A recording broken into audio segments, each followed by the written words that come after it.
The smell of sage stuffing still lingered in the room when my daughter's husband laughed and called me part of the furniture. Still, I handed him the gravy boat with a smile I'd worn for decades.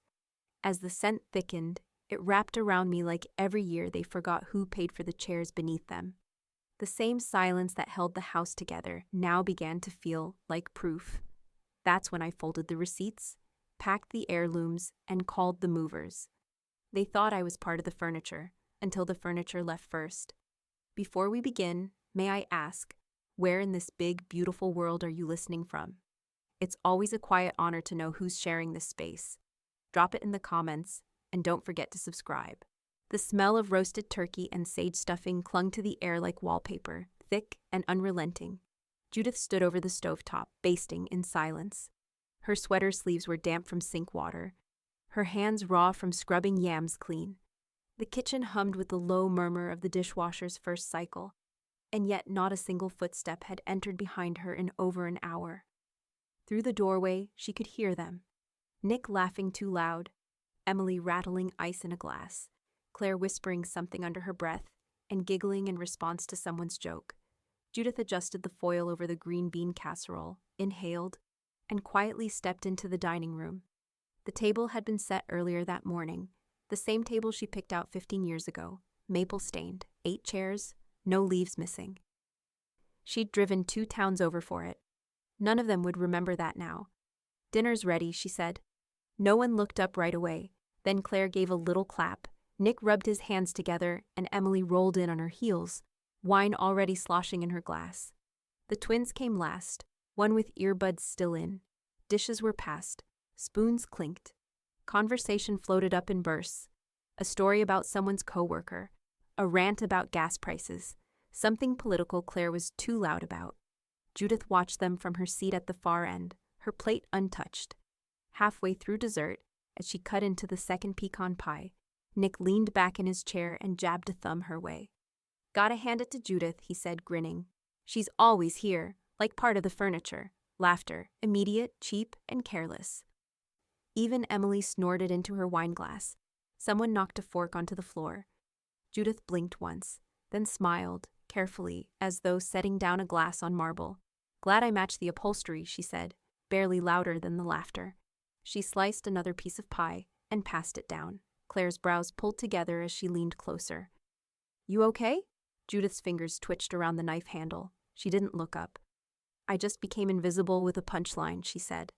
Her voice was light, almost airy, as if commenting on the weather. Claire opened her mouth but didn't speak. The silence fell unevenly across the table, just long enough for Nick to clear his throat and ask who was doing the Black Friday run tomorrow. After dinner, chairs scraped back. Plates were abandoned with mashed potatoes still crusted on the rims. Someone grabbed a beer and turned on the game in the living room. Judith stood alone in the kitchen doorway, watching crumpled napkins and gravy-slick plates left like breadcrumbs. No one thanked her. Not a nod, not a hug, not even a murmur of great meal. She moved to the sink. Hot water scalded her wrists, and she welcomed the sting. One by one, she cleaned the forks, the greasy platters, the serving spoons with dried cranberry sauce hardened into the grooves. The window above the sink reflected her face, creased and expressionless, and behind her the faint flicker of the TV as Nick yelled at a touchdown. Somewhere in the hallway, Claire laughed. The exact laugh Judith used to have. A glass slipped in her hand. It hit the edge of the counter and shattered into 3 uneven shards on the tile floor. She didn't flinch. She just stood there, hands still in the soapy water, while one droplet of red spread slowly across her wrist, small and bright. Then she heard footsteps, not toward her, not into the kitchen. Away. The front door creaked open, then shut again. Judith looked down at the broken glass. She didn't move. Outside, the wind had picked up. Leaves scraped along the sidewalk like whispers. She turned off the faucet, letting the last of the water swirl away. Then, from the other room, Nick's voice rang out again. "Hey, babe, we still got pie left? Where's Judith?" Judith didn't answer. She walked to the hallway closet and opened the door. Her old coat still hung there, navy wool, barely worn. She ran her hand down the sleeve. Behind her, the television blared. Her name was called again, louder this time. She didn't look back. Her fingers closed around the coat's lining, and beneath it, tucked on the top shelf, dusty and undisturbed, a box she hadn't touched in 12 years. The smile that flickered at the edge of her mouth wasn't polite this time. It was something else entirely. Judith sat at the kitchen table, her eyes fixed on the stack of papers in front of her, the receipts and digital orders arranged in neat piles. A cup of coffee, long since gone cold, sat untouched beside her as she flipped through page after page. The glow of her phone screen reflected off her glasses, each click of the touchscreen bringing up another list, another purchase, each line item carrying her name, Judith Carlson. A leather couch from Macy's, king-sized bed frame from a local boutique, a dining set from Pottery Barn, vintage rugs from a dealer in New York, even the sleek teak bookshelves lining the walls. All of it had been bought after her retirement, after she moved into this house with the hope of carving out a place for herself, a place of quiet and stability. She'd worked so hard to make everything just right. Her hands, now trembling, ran over the receipts like she could feel the weight of each item, like it all belonged to her. They'd never bothered to notice, never bothered to ask. Didn't even bother to invoice them, she muttered to herself, a bitter chuckle escaping her lips. The kitchen clock ticked lazily, its minute hand moving too slowly. The house was eerily quiet now, save for the hum of the refrigerator and the distant sound of the TV still playing in the living room. It was as though the noise from Thanksgiving dinner had never existed. Just a brief interlude before the emptiness settled back in. She ran a hand through her hair, and for the first time in hours, her mind felt focused, sharp, and unsettlingly calm. Her phone buzzed in her hand. It was a text from Claire. "So what are you going to do?" "Invoice them?" Judith stared at the message for a beat, then typed back, her fingers steady on the keys, despite the swirling thoughts in her mind. "No. I'm going to remind them what's not nailed down." She hit send.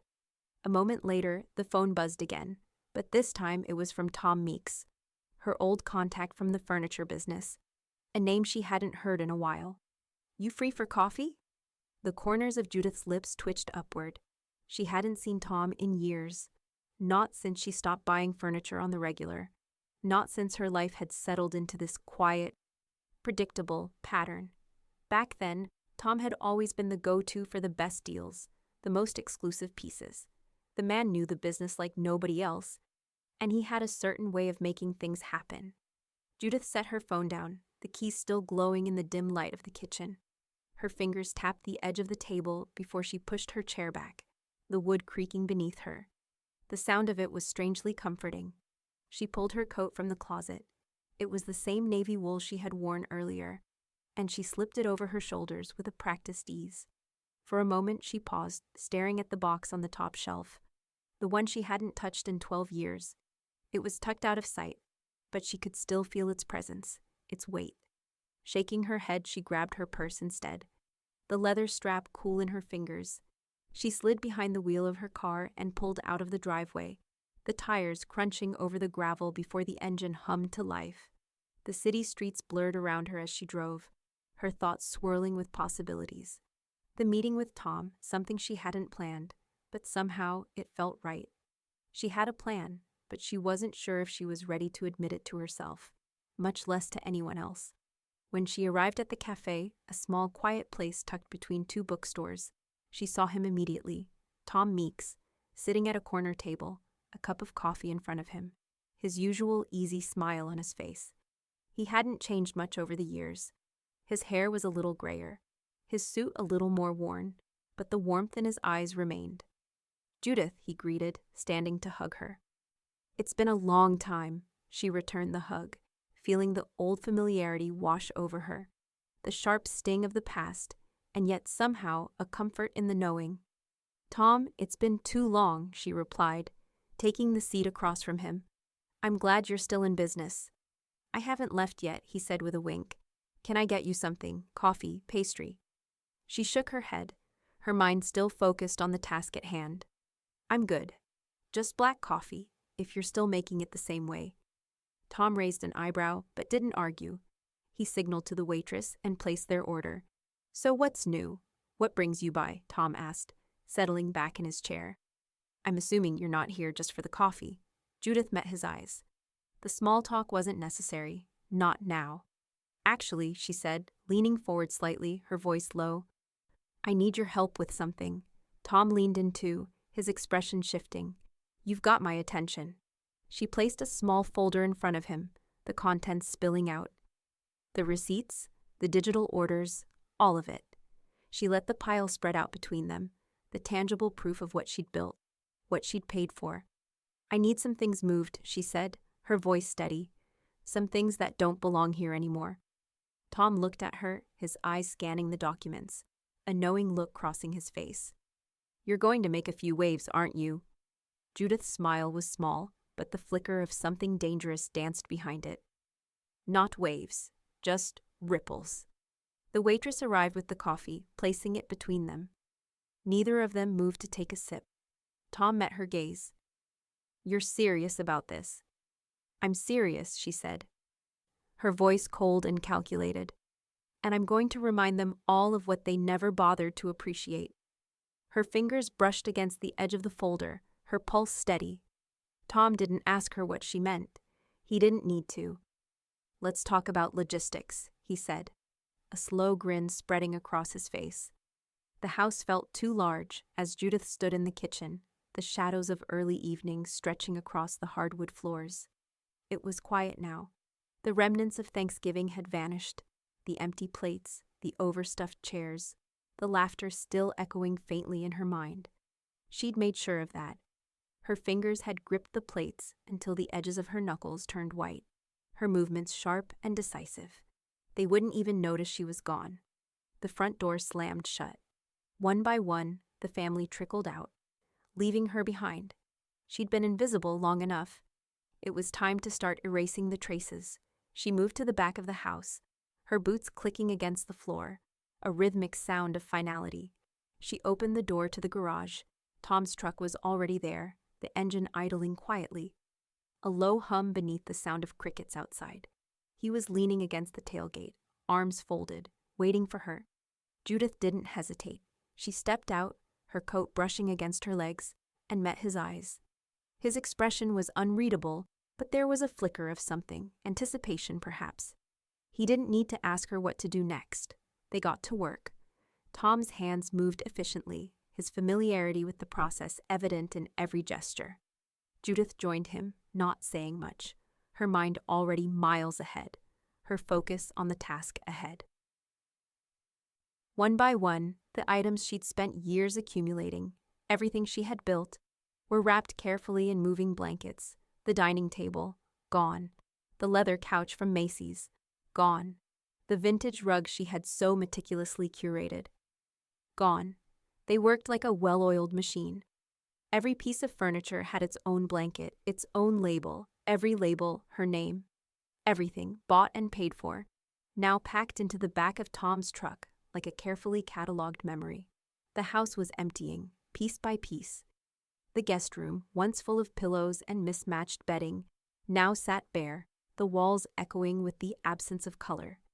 The living room, once decorated with carefully chosen antiques and fresh flowers, was stripped of its life.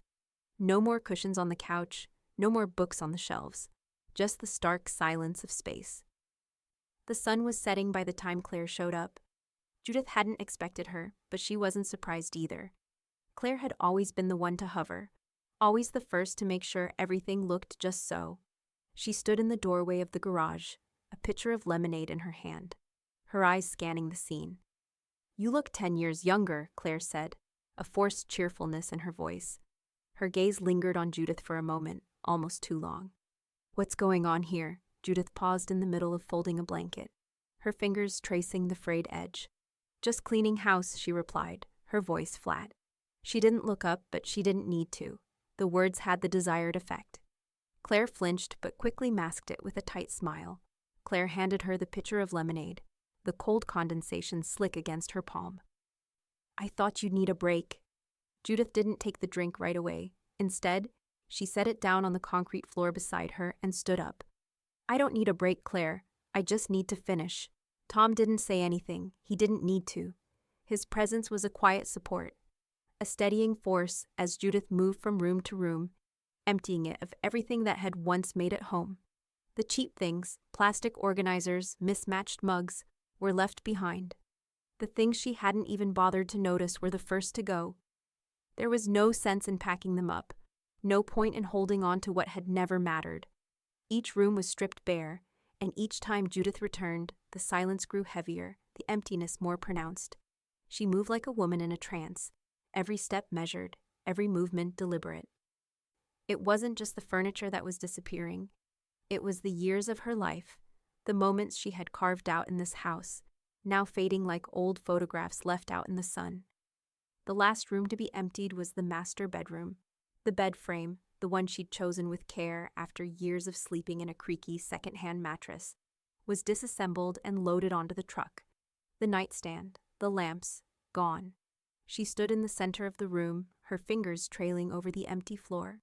The hardwood beneath her feet smooth and unfamiliar. It felt like the final moment, the last beat of the music before the song stopped. She stood there for a long while, just breathing, until the sound of Tom's footsteps echoed behind her. "You ready to go?" he asked quietly. Judith didn't respond right away. She took a step back and looked around one last time, the echo of her own movements bouncing off the walls. She had built this house. She had made it hers. And now she was leaving it behind. She picked up the pitcher of lemonade and handed it to Claire, who was still standing in the doorway, her face unreadable. "Take it with you," Judith said simply. Claire took the pitcher but didn't say anything. She looked at Judith for a long moment before stepping back into the house, leaving her alone with Tom in the quiet, empty garage. "Let's go," Judith said, turning to Tom, her voice steady. She was done. Tom nodded, and together they climbed into the truck, the engine roaring to life as they drove away. The house sat behind them, dark now, stripped clean of everything except the memories. It was a quiet morning, the kind that feels like the world has held its breath, waiting for something to happen. Judith had already prepared the kitchen, tea brewing, plates laid out, the soft hum of the kettle filling the silence. She was alone, for now. The house was still an unfamiliar shape without its furniture, its quiet too pronounced, the walls too bare, the floors too empty. But there was a strange peace in the absence, a sense of being untethered, of standing outside of time. She wiped her hands on a dish towel just as she heard the front door creak open. It wasn't a loud slam, no burst of energy as the family had arrived before. It was a hesitant, almost uncertain sound, as if they were unsure of what they would find. Emily entered first, the door opening wide behind her, letting in a sliver of cold air. She stepped inside, her eyes scanning the space, and then they locked onto Judith. "What the hell?" Emily's voice rang out, high-pitched with a mix of confusion and disbelief. She stood frozen in the doorway, her eyes flicking from the bare floor to the empty walls. The living room, once a haven of sofas and tables, now sat hollow, a cavernous space where memories had once been stored in the form of furniture. Nick stepped in behind her, a sharp laugh escaping him as his gaze shifted from room to room. "Where's the couch?" he asked, the words cutting through the silence like a blade. His tone was incredulous, not entirely believing what he saw. Judith didn't flinch. She had already anticipated their shock, the unspoken question hovering like smoke in the air. Her expression remained placid, though there was a flicker of something cold and distant in her eyes. "Gone," she said, her voice smooth, not a hint of emotion. "Like you said, just part of the furniture," Nick scoffed, the familiar arrogance in his voice. "You can't just take things," he muttered, a bit louder this time, his hands instinctively running through his hair, agitated by the sight of the void left in the room. Judith didn't look at him directly as she stood by the kitchen counter. She poured tea into a small china cup, the delicate sound of the liquid filling the cup a stark contrast to the tension hanging in the room. "I didn't take," she replied, her voice calm and deliberate. "I reclaimed." Emily's face twisted, anger flashing across her features. She stepped forward, her steps sharp on the floorboards, her arms crossed tightly over her chest. "Reclaimed?" she repeated incredulously, as if the word itself had no meaning, as if it was something foreign to her. "You just up and decided to take everything. What the hell is wrong with you, Judith?" Judith remained standing by the counter, still focused on the simple task of stirring the tea. She was no longer looking for their approval, no longer seeking anything from them. Her movements were slow, calculated. She wasn't angry, just removed, as though she were playing her part in a game they hadn't even realized they were part of. Ryan stepped into the room last, his quiet presence the only one that didn't add fuel to the fire. He stood just inside the doorway, his eyes scanning the empty space, the piles of moving blankets stacked in the corner. For a moment, there was nothing but silence. His lips parted as though to say something, but then the words caught in his throat. Instead, he simply shook his head. He didn't say anything, but Judith saw it in his eyes. Softness, maybe regret, maybe a flicker of something that resembled understanding. The space between them was palpable, filled with unspoken words. It wasn't that they didn't see her, it was that they had never really looked. Not until everything was gone. Now, the silence that stretched between them was heavier than any argument, more suffocating than any confrontation. Judith set the spoon down beside the teacup, the clink of porcelain against wood filling the pause. She turned to face them fully, her expression not quite a smile, but something colder, more deliberate. "Do you want tea?" she asked, her voice soft but with an edge. "I have plenty." No one moved. Nick's jaw tightened. Emily's face flushed with anger, and Ryan continued to watch her, his gaze lingering with a subtle hesitation, like he was seeing her for the first time. Judith waited. There was no answer. She let out a small, almost imperceptible breath, then took the cup in her hand and turned toward the living room. The emptiness in the room enveloped her, but it didn't make her feel small. It was just another part of her doing what needed to be done. "I don't suppose you have any idea what it feels like to create something from nothing," she said, her voice carrying to them as she moved toward the door. Her words weren't meant to hurt. They were just the truth, spoken plainly. "I've spent years building something here. It was never yours to begin with."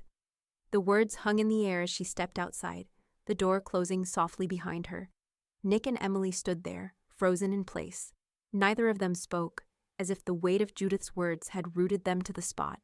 Ryan, though, took a long breath, his gaze following her departure, and for the briefest moment, he looked almost regretful. But he didn't speak. Outside, the wind had picked up, a chill creeping in from the edges of the yard. Judith stood by the edge of the driveway, her hands tucked into the pockets of her coat, looking out at the empty street. Behind her, the door opened again, and Emily's voice rang out, more panicked this time. "Where are you going?" she demanded. Judith didn't answer. The silence was broken only by the soft crunch of leaves beneath Judith's feet as she took the first step down the walkway, leaving them standing in the empty house. The air in the house had grown colder, the chill seeping into the walls now that the warmth of presence had faded. Judith stood in the kitchen, the glow from the small overhead light casting long shadows across the countertop. She had moved beyond the conversation, beyond the anger, beyond the stares that hadn't stopped since she stepped outside. Now, it was just business, cold, factual, and unyielding. The folder was heavy in her hands. The paper inside, worn with time and use, crackled slightly as she pulled it from the drawer. Receipts, warranties, photos, proof of everything they had never bothered to ask for, never bothered to know. She set the folder down on the kitchen table, its weight settling with a dull thud. She wasn't sure why she'd kept it all these years. Perhaps it was for this moment, for this very reckoning. But now it seemed like just one more thing she had to carry. Nick and Emily had re-entered, their faces tight, their voices simmering with frustration. Claire had joined them, though her presence was quieter, more reserved. Judith could hear the faint shuffle of footsteps as they approached the table, a deliberate reluctance in each step. They were all standing now, staring at her. None of them spoke, but she could feel the weight of their expectation pressing against her. Finally, Judith opened the folder. She didn't need to explain. The receipts spilled out, each piece of paper a quiet accusation. "Your names aren't on a single one of these," she said, her voice clear and steady, as though she were reciting facts from a textbook.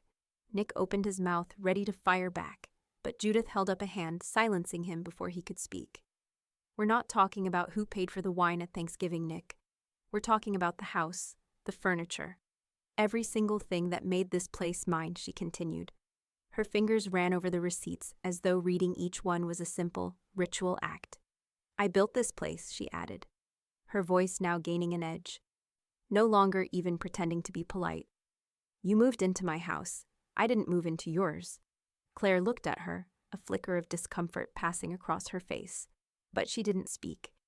Emily, on the other hand, looked at the documents, then Judith, then back at the papers, her face twisting in confusion and disbelief. You can't just take everything, Emily said, but her voice trembled now, no longer the righteous anger from earlier. There was something more vulnerable in it now, something almost pleading.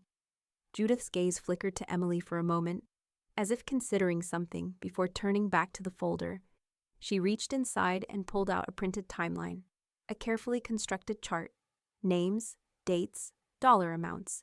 She slid it across the table, pushing it toward Emily, whose hand trembled ever so slightly as she reached for it. Judith didn't watch, didn't need to. She already knew what the numbers said, the proof of what they'd never seen. Emily's eyes widened as she scanned the document, the timeline, so simple in its presentation, yet impossible to deny. The numbers, the dates, everything was there, it was clear. Judith had paid for everything, every couch, every rug, every lamp, every dish. Everything that they had once thought of as family property was in fact hers. Judith folded her arms across her chest and leaned back, watching them all silently, the room now thick with the weight of the truth. Emily's gaze lifted from the paper, her mouth slightly open, her hands shaking. She started, but no words came. Her throat tightened, as though the very reality of it was choking her. Ryan, who had been standing near the doorway, stepped forward, his eyes never leaving the printed timeline, his brow furrowed. He was the quiet one, always the observer, always the one who said the least. But this time, he couldn't help it. Judith, he said quietly, his voice carrying a softness that felt like an apology. You didn't have to do this. Judith's gaze snapped to him, and for the first time in the entire exchange, she allowed herself to really look at him. Ryan's eyes were wide, but not with anger. With something else, regret, maybe, or realization. I didn't do this to hurt you, Ryan, Judith said, her voice almost gentle for the first time. I did it because I had to. And I'm done being invisible. I'm done pretending everything's fine when it never was. There was a long pause, the weight of her words sinking in. Nick's face tightened again, his fists clenching at his sides. You can't just act like you own everything, Judith. We're family. You can't just erase us. Judith didn't flinch. I'm not erasing you, Nick. I'm just reminding you of who built this place, who paid for it, and who made it a home. There was a silence that was deafening. Claire's hand rested on the edge of the table, her fingers drumming lightly, but she didn't say anything. She had nothing to add to this. None of them did. Emily's gaze dropped to the timeline again, her lips trembling as she took it in. Her silence said it all.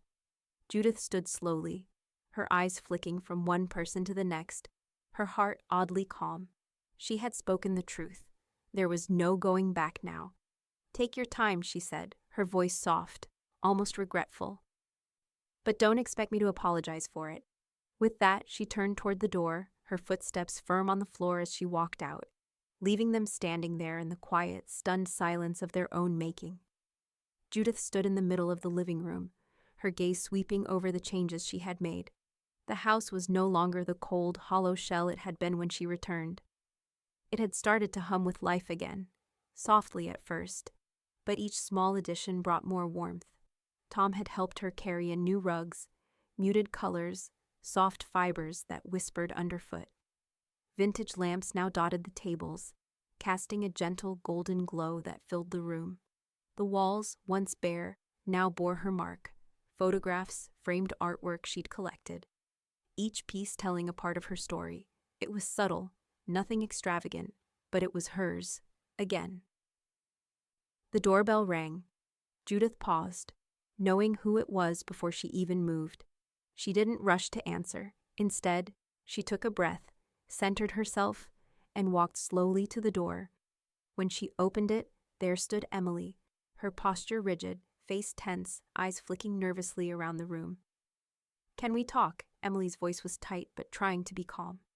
Judith didn't immediately respond. She simply nodded, stepping back to let her inside. Emily entered, her eyes scanning the space with a mix of confusion and reluctant recognition. "I guess we need to talk about boundaries," Emily said, her voice sharper now. "You can't just take everything, Judith." Judith didn't flinch. Her tone remained even, neutral. "You moved into my house," she said quietly. "I didn't move into yours." Emily's eyes flashed with frustration.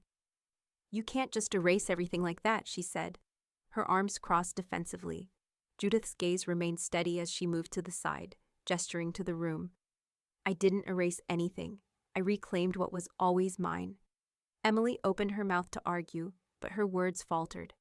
Her gaze shifted to the pile of documents on the table, the receipts, the timeline, the proof. She reached for it hesitantly, her fingers trembling slightly as she scanned the papers, unable to deny the truth that was staring her in the face. Judith waited in silence, letting Emily process the reality of it all. The truth was clear. There were no joint investments, no shared ownership. Everything had been Judith's from the start.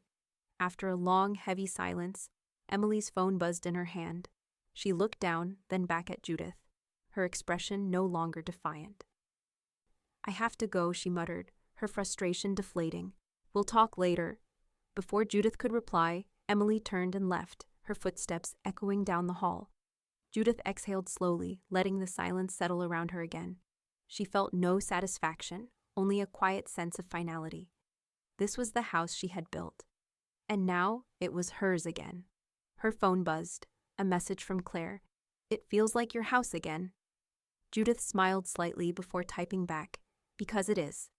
The door opened again, but this time it was Ryan, standing at the threshold with a stack of new dining chairs in his hands. His eyes met hers, softer than before. "Need help?" he asked, his voice calm. Judith didn't hesitate, just nodded toward the table. "Put them there," he did without a word, the scrape of the chairs against the floor filling the quiet. After a moment, Ryan lingered, offering an unspoken invitation. "Want lunch?" he asked. Judith didn't answer right away, but the simple offer, the quiet companionship, felt right. She nodded, and together they moved to the kitchen. As she set the table, the house felt more like home than it ever had before. Her home. Judith stood by the front door, the late afternoon light spilling through the glass, casting long shadows over the hardwood floor. She had already noticed the note on the entry table, the one Emily had left behind. She hadn't touched it yet. The paper was neat, carefully folded, as though someone had tried to preserve some semblance of civility in the wake of what had happened. She reached for it, unfolding it slowly. Emily's handwriting was as tight as ever, but the words were still sharp. No apology, no recognition of what had been taken, just a reminder of what she wanted to believe was right. "Judith, we need to talk about boundaries," the note began, the same sentiment Emily had expressed earlier. "This is not how a family should act. We expect you to be reasonable and return what was taken." Judith skimmed through the rest, shaking her head. Her hand hovered over the note for a moment longer before she crumpled it in her fist and tossed it onto the counter. They didn't get it. They never would. She stood there for a moment, letting the weight of the situation settle. Then, without another word, she picked up her phone and dialed Joey. The phone rang twice before he answered. "Joey," she said, her voice calm but with an underlying tension. "I need to clarify something. How does tenancy law work when someone moves in without a lease? Say, when they've just been informal residents?" There was a pause on the other end, followed by the sound of him shifting papers. "Let me check," he said. After a few moments, he came back, voice steady. "No lease, no rights. They were living there informally. You don't owe them anything." Judith let out a small breath, the tension in her chest loosening just slightly. "So they were just guests?" "Exactly, nothing more than that," Joey confirmed. "You gave them the benefit of the doubt. Now, give yourself the benefit of peace." Judith didn't reply right away. She closed her eyes, feeling something shift within her. Peace. It had been so long since she'd considered it. She didn't owe them anything. They'd made their choice, and now it was her turn to make hers. She ended the call and stood in the quiet of the house for a long moment. Her phone buzzed again, but this time it was just Claire checking in. "How are you holding up?" Judith thought about it for a moment before responding. "I'm fine, more than fine. I'm starting to feel like myself again." The kitchen suddenly felt warmer, the smell of dinner filling the air as she moved to the stove. She didn't rush, didn't hurry through it like she had before. It was as though a weight had been lifted, something inside her unlocking. She was humming as she chopped vegetables, the sound of her own voice surprising her. She hadn't done that in so long, hummed to herself while she worked, like she hadn't a care in the world. A knock at the door startled her. She wiped her hands on her apron before stepping over to answer it.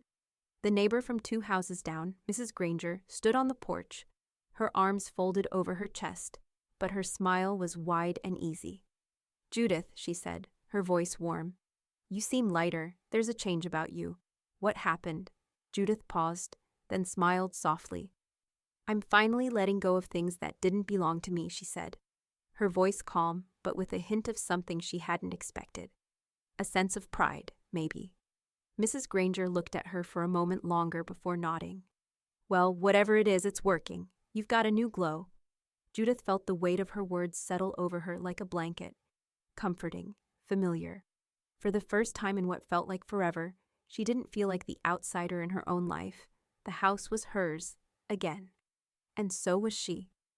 As Mrs. Granger walked back down the porch steps, Judith closed the door slowly, the sense of peace filling the space between her shoulders and her ribs. And for the first time in a long time, Judith hummed a little louder. Judith sat across from her attorney, the familiar hum of fluorescent lights buzzing overhead. The office felt sterile, but she welcomed the sharp contrast to the chaos she'd left behind. Everything in this space was neat, ordered, precise, just like she was about to be. She unfolded the documents in front of her, each one more reassuring than the last. The house, her house, had been purchased well before the marriage, fully paid for with her own savings. No mortgage, no joint ownership, just her name on the title. Emily's and Nick's names had never been added, and they never would be. The legal claim they thought they had was built on air. Her attorney, a clean-cut man with a sharp jaw and glasses perched at the tip of his nose, tapped a pen on the table. "Everything is in order. No claim, no rights.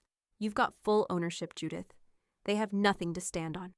She took a slow breath, feeling a weight lift off her chest. The law was clear, but hearing it out loud, hearing him confirm it, made it real. The house was hers, always had been. She leaned back in her chair, her fingers drumming lightly on the edge of the table.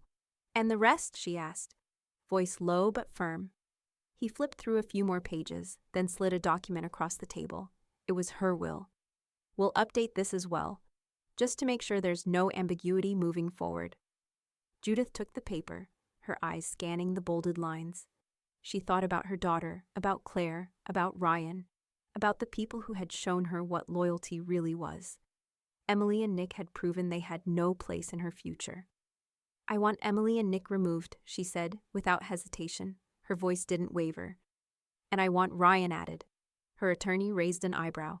"Ryan?" he asked, his pen hovering over the document. "He's not a legal dependent, correct?" "Not yet," she replied, her gaze fixed on the paper. "But I want a clause added, contingent on character. If he proves himself, he'll be in. If not, he's out." Her attorney nodded slowly. "That's unconventional, but legal? I'll make sure the wording is clear." Judith folded her arms across her chest, feeling something shift inside her. This wasn't just about paperwork. It was about reclaiming the power she had given away without even realizing it. Now, she was taking control of it all. The house, the future, the people she would allow into her life. Moving forward, she wasn't just building a home again. She was building a life that would be her own, unburdened by the expectations or entanglements of the past. "Let's get this finalized today," she said. "I'm done waiting." The attorney paused, then scribbled a few more notes. "Of course, I'll get the documents ready and sent over by this afternoon." Judith stood up, the decision solidifying in her mind. "Thank you," she said, nodding as she gathered her things. "This is exactly what I needed." As she stepped out into the crisp air, She pulled her phone from her pocket and typed a quick message to Claire. I just changed the rules of the game. The reply came almost instantly. I think you've been playing by your own rules all along. A smile tugged at her lips. She hadn't just played the game, she had rewritten it. And this time, there were no players who could challenge her. The phone buzzed again, and Judith's smile faded slightly as she saw the name on the screen. Nick. She let it ring out, feeling a strange sense of satisfaction as she walked briskly down the street, her feet moving faster with each step. She didn't need to answer, not anymore. The note was simple, the handwriting neat, but the words carried weight beyond their simplicity. I should have said something. I saw it. All of it. Judith sat at the kitchen table, reading the message over and over. Each time it hit her like a quiet revelation. Ryan. She had always known he saw things, but to hear him acknowledge it, it was different. It felt like something had shifted between them, a new understanding that was long overdue. She wasn't sure how long she sat there, the quiet house surrounding her like a cocoon. But soon enough, her phone buzzed again, this time with a knock at the door. Judith stood up, the familiar sound of Ryan's voice drifting in before she even opened the door. I thought I'd find you here, he said, his tone a little hesitant but warm. Judith smiled softly, opening the door wider. I'm glad you did, she said simply. Ryan stepped inside, holding something in his hands, a worn, leather-bound armchair cushion that looked like it had seen better days. I found this in the garage, he said. It's been here for years, hasn't it? Judith's eyes softened as she took in the chair. She recognized it instantly. The chair had belonged to her father. It had been her first project when she was still young, eager to learn the art of furniture making, of restoring what had been lost. It had been a part of her life, a piece of her history that now sat gathering dust. You want to fix it? She asked, already knowing the answer. Ryan nodded, setting it down carefully. Can you show me how? Judith looked at him for a long moment. I'll show you everything, she said quietly. But patience comes first. Furniture doesn't get restored in a hurry. They spent the afternoon together, working on the chair. Judith led him through the process, step by step. How to carefully remove the old fabric, how to clean and restore the wood, how to reassemble it with joinery that would last. The light in the kitchen softened as they worked, the quiet satisfaction of their labor filling the space between them. Ryan was patient, more so than she had expected. He asked questions, listened, and took his time. For each step, Judith saw in him a reflection of herself, a young person eager to learn, determined to create something beautiful from something broken. She realized, somewhere between the scraping of sandpaper and the application of varnish, that she hadn't just been teaching him about furniture. She was teaching him about life. Can I keep this in my dorm? Ryan asked as they finished, his voice quieter than before, as if the question held more weight than just ownership. Judith paused, looking at him. She could see the chair clearly now, not just as a project, but as a connection between them, something that would last, something that would remind him of her, of the lessons she had passed down. You can, she said with a nod, her voice steady. It's yours. Ryan smiled, a quiet, grateful smile, the kind that made Judith feel like she had given him more than just a chair. She had given him a piece of her, a piece of the legacy she had worked so hard to build. Later that evening, after Ryan had left, Judith sat down at her desk and opened the folder with her will. She pulled out a pen, her hand steady as she added a new clause. All furniture, including but not limited to chairs, tables, and antiques, will pass to Ryan Willows upon my death. She paused for a moment, her gaze lingering on the words. It felt right. The house was hers, but the things that filled it, the things she had created and cherished, would live on through him. As Judith signed her name, she felt a shift inside her, a finality, yes, but also a sense of peace. Ryan would carry her legacy forward. Not just the furniture, but the lessons, the patience, the care. It was all hers to pass down. She placed the will back in the folder and took a deep breath, feeling the weight of the day lift from her shoulders. The house was quiet, the air thick with possibility. Tomorrow would come with its own challenges, but tonight, there was only the hum of the chair's restoration and the promise of something more. And for the first time in years, Judith was not afraid of what lay ahead. Judith stood in the entryway, the sleek black device in her hands. A smart lock, shiny and modern, promising a future free from the old, worn-out system that had long betrayed her. She had been meaning to do this for weeks, but today felt different. Today there was no hesitation, no second-guessing. She installed the lock methodically, her fingers moving with precision as she followed the instructions on her phone. The sound of the door's old lock being replaced was almost cathartic, each click of the mechanism feeling like a small, quiet rebellion against the years of unspoken expectations and unwelcome intrusions. The old key sat in a drawer in the kitchen, untouched, as if it too knew its time had passed. Once the lock was in place, she stood back, her eyes flicking over the door, now marked by a sleek touchpad. No more rattling keys, no more jiggling to find the right one. This was the beginning of something new. She felt lighter already. Later that afternoon, she heard the familiar rumble of a car pulling into the driveway. Judith didn't need to look out the window to know who it was. She could feel it, the heaviness. Emily and Nick. They were here, as always, to press their claim, to remind her that they still thought they had a stake in the house. They hadn't called, hadn't even bothered to warn her they were coming. That was the way they'd always operated, as if she owed them access, as if her boundaries meant nothing. A sharp knock echoed through the door. Judith set her cup of tea down on the counter and moved toward the door, her footsteps quiet but purposeful. She didn't rush. She wasn't afraid of what was coming. It had been long overdue. When she opened the door, she didn't let it swing wide. She only pulled it halfway open, the smart lock quietly registering her fingerprint on the other side, making the door open with ease. Emily and Nick stood on the porch, their faces a mix of annoyance and frustration. Emily crossed her arms, glaring at her from the threshold. Nick, as usual, wore that smirk that always seemed to tell her she was the one in the wrong. "We need to talk," Emily began, the words clipped, her tone sharp. Judith stepped back slightly, letting them know she wasn't planning on inviting them in. "This isn't temporary anymore," she said coolly, her voice calm but firm. Nick's eyes narrowed. "You've changed the locks?" he spat, his face twisting in disbelief. "What is this, some kind of power play?" Judith didn't flinch. "I'm not locking you out for spite, Nick. I'm locking you out because you've lost the right to come and go as you please. This is my home.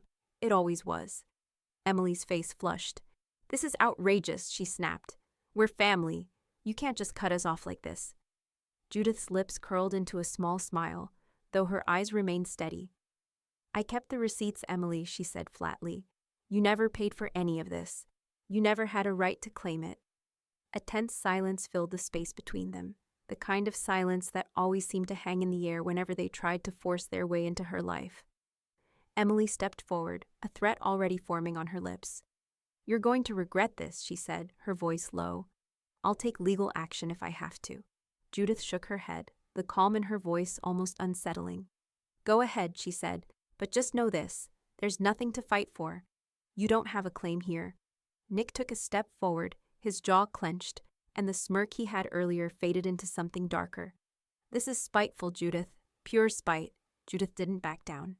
"This is overdue," she replied, the words falling heavy in the air. For a moment, no one moved. They were at a standstill, the tension between them like an electric current waiting to snap. And then, as if on cue, Emily huffed and turned her back, her heels clicking sharply as she stomped down the porch steps. Nick followed, his footsteps heavier, but no less frustrated. They didn't say another word.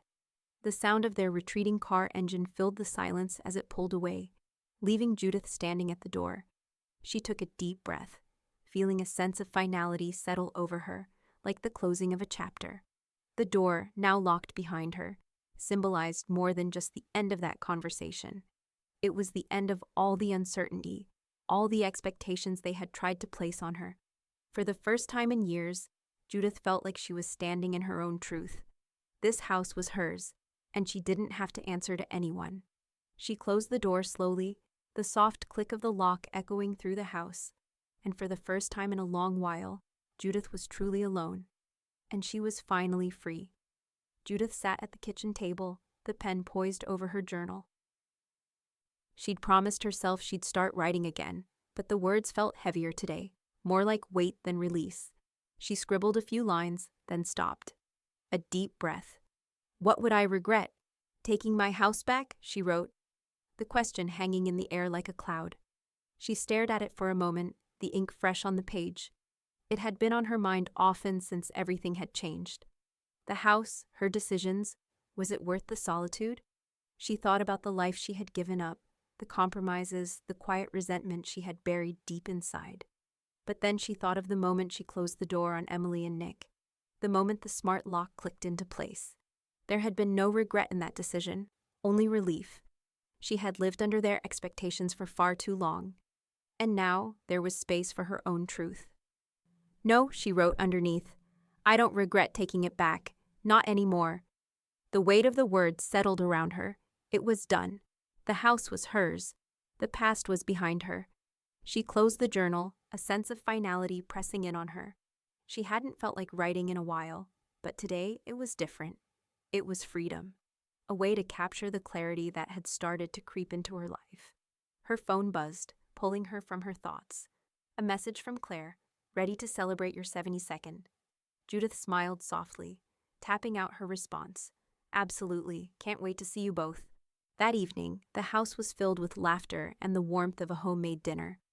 Judith had invited Claire and Ryan over to mark the occasion. It had been a year of change, unexpected and sometimes difficult, but tonight it was about celebrating what had come from it.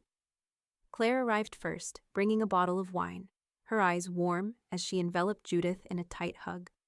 You look radiant, she said, stepping back to admire her. I swear, you're glowing. Judith laughed, shaking her head. I'm just getting used to things again, she said. It feels good to feel settled. Ryan arrived soon after, breathless but smiling widely. Happy birthday, Grandma, he exclaimed. Holding out a small gift bag, Judith kissed his cheek before taking it, her heart swelling. She already knew it would be something sweet and thoughtful. They ate, talking about school, life, everything in between. Claire filled their glasses, and the room hummed with ease, a comfortable energy that came from good company and shared history. After dinner, Claire handed Judith an envelope with a grin. Open it. Judith slid her finger under the flap. Inside, there was a card with a picture of a throw pillow stitched with bold, simple letters. Not furniture. She burst out laughing, clutching her stomach, the sound of it filling the room. She laughed so hard that tears sprang to her eyes, feeling a deep release, as if some hidden weight had finally lifted. That's from Tom, Claire said, her own smile widening. He thought it'd suit you. Judith wiped away the tears. He knows me too well, she said, still chuckling. It's perfect. Ryan looked confused for a moment, then caught on, and soon, he was laughing too. Judith's heart swelled, not just with amusement, but with a quiet sense of connection, of peace that had eluded her for so long. The living room was warm now, the lights soft and comforting. The furniture, old and new, filled the space, a lived-in comfort that felt just right. The tension had lifted, and the house had become a home once more. After dessert, as Claire and Ryan gathered their things to leave, Judith hugged them both tightly at the door. Thanks for making today so special, she said, her voice thick with emotion. I needed this, Ryan grinned. You're welcome, Grandma. I'll take the pillow to school with me. Judith laughed softly. I'm sure it'll be great in your dorm room. As the door closed behind them, Judith stood in the quiet for a moment, then heard a soft knock at the door.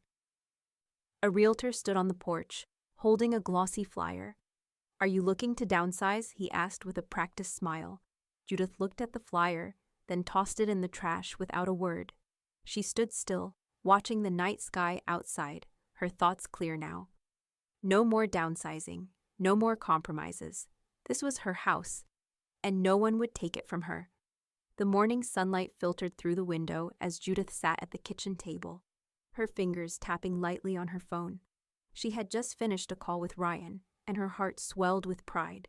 He was settling into his classes at school, excited about his design courses. As always, she felt the pull to help him, to give him the resources he needed to grow into the person he was meant to be. She opened the browser on her phone, searching for design books, blueprints, and furniture references. She found a few timeless classics, books on architecture and furniture design she had always admired.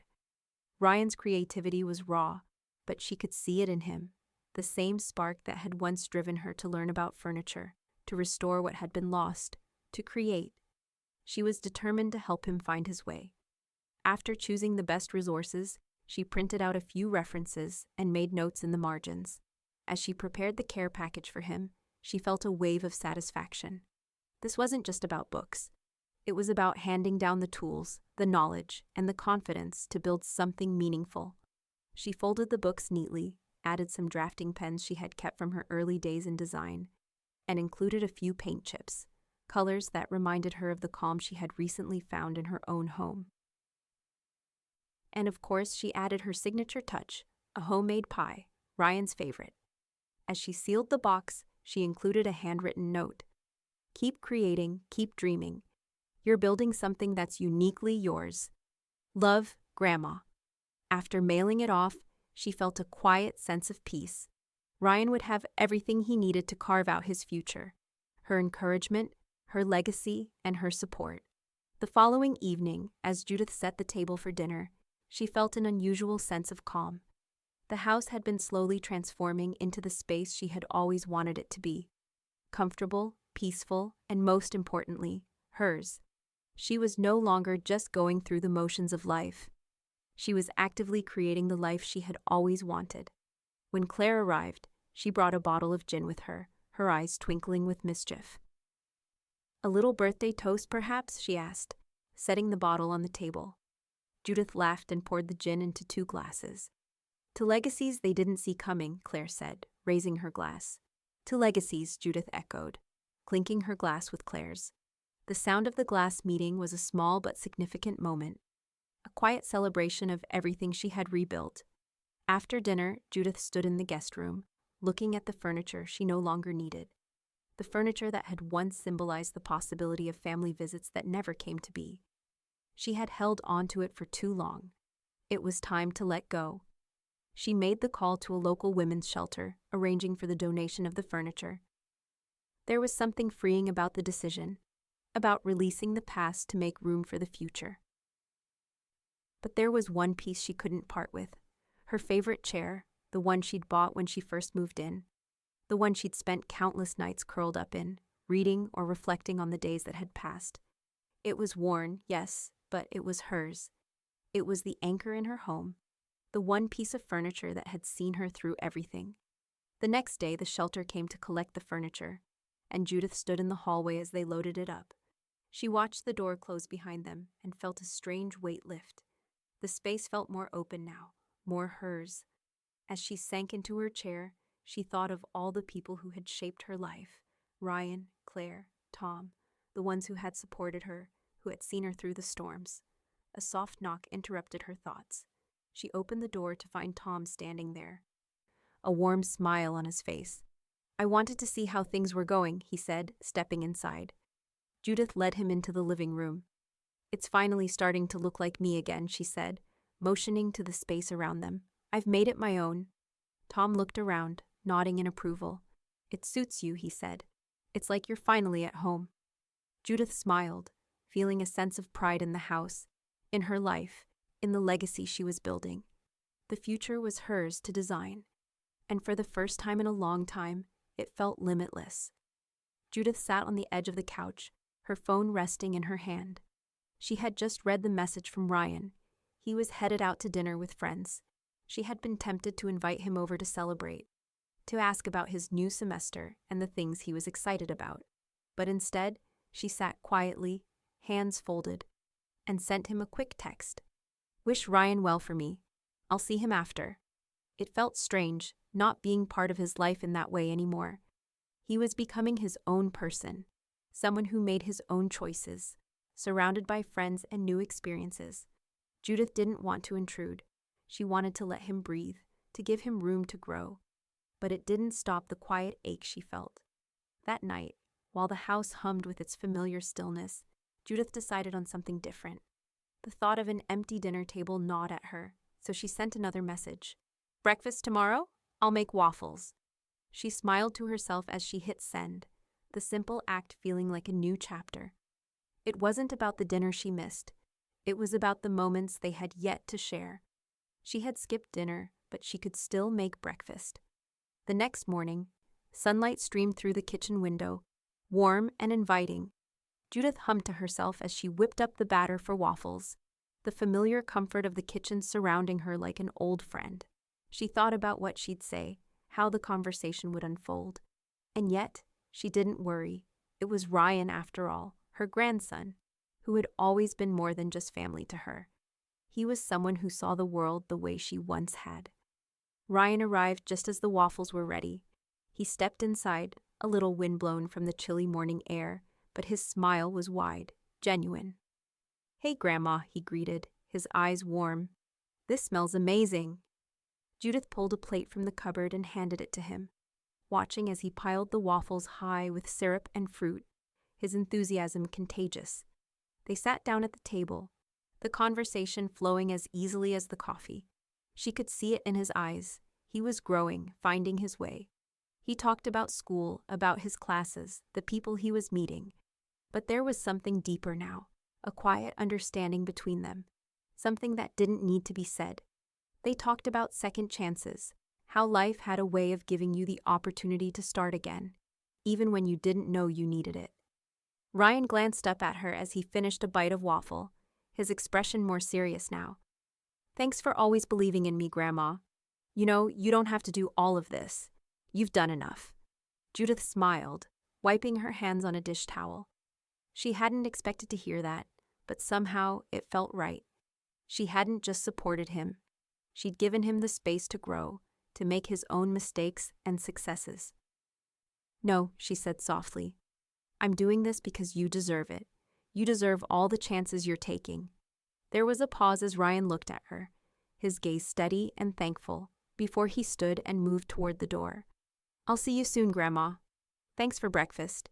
"Of course," Judith said, giving him a gentle hug before he left, her arms holding him a little longer than usual.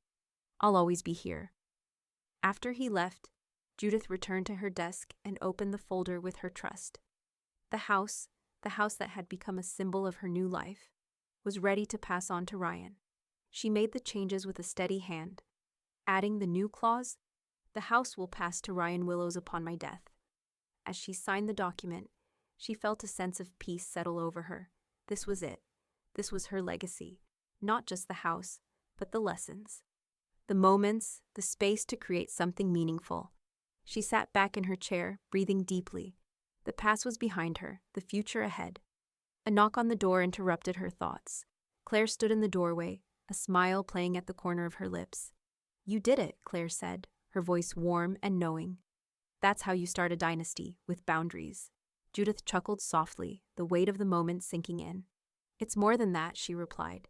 "It's about building something that lasts, something I can pass on." And for the first time in a long time, Judith felt like the future was truly hers to shape. Judith stared at her phone, her finger hovering over the Facebook notification. It was from Emily. Another tagged meme, another meaningless attempt to reconnect. She knew what it was before she even clicked. Something shallow. A funny image with a caption about family. She had been receiving these for months, comments, likes, updates that weren't really updates at all. But today, they felt like a final blow. Another echo of the past she no longer needed. She didn't reply. Instead, she logged out of Facebook for good, the screen blanking before her eyes. The weight that lifted in that moment was immediate. It wasn't just a social media account she'd closed. It was the door to an old life, one that hadn't served her in years. Judith didn't need to be reminded of who she had been. She was still becoming who she was meant to be. After putting her phone down, Judith moved into the living room where Claire was waiting. Claire, who had stood by her through every twist and turn, had been there when the house felt like a trap and when it finally started to feel like home. Today, Claire wasn't just her friend. She was the one who had helped Judith rebuild the pieces of herself. "Let's make something real," Claire said, smiling as she pulled out a stack of photo albums from her bag. "No more memes. Let's make memories." Judith smiled. It had been too long since she'd sat down with real pictures. Pictures that told stories, pictures that captured moments that mattered. They spent the afternoon flipping through old photos, the flicker of laughter filling the air. Claire had brought her own set of pictures from her travels, from past birthdays, from gatherings. It was simple: scrapbook paper, glue, and memories. It wasn't the first time they'd worked on something like this, but it felt like the first time it meant everything. Judith pasted a photo of herself at 30, sitting at the kitchen table, pregnant with Ryan, full of hope for the future. She laughed softly, remembering how she thought the world had so many answers back then. "Are you happy?" Claire asked as she added a picture of the two of them from a summer trip years ago. It had been at the lake, and they were laughing so hard they couldn't breathe. "You seem like you're finally getting there." Judith nodded slowly, watching her hands as they carefully placed a photo of the house when it was first bought. A modest brick building with a garden that needed work. "I'm happier than I've been in years," she said quietly. "Happier because I'm starting to remember what it's like to be myself. I gave up so much for so long that I forgot who I really was." She took a moment to look at the scrapbook, the pages slowly coming together like a map of her life, each piece telling its own story, building towards something more. Later, when Claire had left and the house fell back into its peaceful silence, Judith sat back on the couch, tired but content. She glanced at the chair she had kept, the one piece that had witnessed everything, the one thing she hadn't been willing to part with. Ryan's postcard arrived that afternoon, the words simple but enough to bring a smile to her face. "Thanks for the chair. It makes the space feel like home." Judith read it twice before setting it down, the quiet gratitude in his words wrapping around her like a warm embrace. She smiled softly, her fingers brushing the postcard as if to hold on to the moment. He was settling into his life, finding his place, just as she was. She sank back into the chair, letting the fabric cradle her like an old friend. The smell of lemon oil and lavender filled the room, the air thick with the scent of peace. The house was finally hers again. She closed her eyes for a moment, breathing in the calm. The world outside had faded, and here, in this space she had created, she could finally rest. A knock at the door startled her from the quiet moment. Judith stood and walked to the door, the weight of the day lifting with each step. It was the letter from the shelter. She opened it slowly, reading the words of gratitude for her donation, the warmth of their thank you letters enveloping her like a final confirmation that she had done something meaningful. Judith smiled and set the letter aside, the house, her life, and her choices coming full circle. Judith's finger hovered over the message. It was from Emily, the usual. A vague, passive attempt at connection, a like on a post about family. Nothing real, nothing that invited meaningful conversation. Just noise. She deleted the message without replying. No words were necessary. The silence had become her boundary, the final one she needed to draw. No more apologies, no more explanations. It was time to leave the past behind, and that included the empty gestures of the past. She stood up and walked toward the sunroom. It was almost done now, her house, her sanctuary, her life rebuilt in ways that mattered. The final piece she moved was a small wooden bench, one she had refinished herself. It wasn't large, but it held significance. It was a piece from her early days, something she'd made with her own hands, polished and restored with care. It wasn't just furniture. It was a testament to the work she had put into her life, the patience she'd learned over the years. She placed the bench near the window where the sunlight streamed in, casting a warm, golden glow across the room. It was the perfect spot. The bench fit, like it had always belonged there, like it was meant to be the final addition to this chapter. Judith sat down, the wood cool against her skin, and let the sun spread across her lap. There was nothing urgent to do, no calls to make, no visits to attend. For the first time in a long time, the stillness didn't feel empty. It felt full, calm, complete. The knock at the door was soft but familiar. Claire stood on the other side, holding a small bouquet of flowers. "No occasion," she said with a quiet smile. "Just peace." Judith smiled, stepping aside to let her in. They didn't need to say anything more. Words had become unnecessary. Instead, they moved to the kitchen, sat down at the table with tea in hand, and let the silence speak for them. Judith closed her eyes for a moment, letting the warmth of the tea settle in her hands. She didn't need to fill the space with words. It was enough, this quiet, this companionship that needed no explanation. When they finished their tea, Judith walked over to the journal she had kept for so long. She opened it to the last page, the pen poised in her hand. There was one final entry she needed to make. They called me furniture, but I built the whole damn house. She smiled to herself as she wrote. The words felt solid on the page, grounded in truth. She had been dismissed as part of the background, part of the scenery, but she had built it all, from the house to the life she was finally claiming. The space she had made for herself was something no one could take away. She paused before adding the final line, the one that had been on her mind since Thanksgiving. At Thanksgiving, my daughter's husband joked that I was part of the furniture. The furniture was gone when they came back.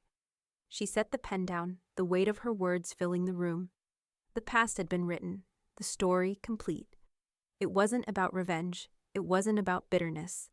It was about standing firm in her own life, her own choices, her own future. The house was hers, and that was enough.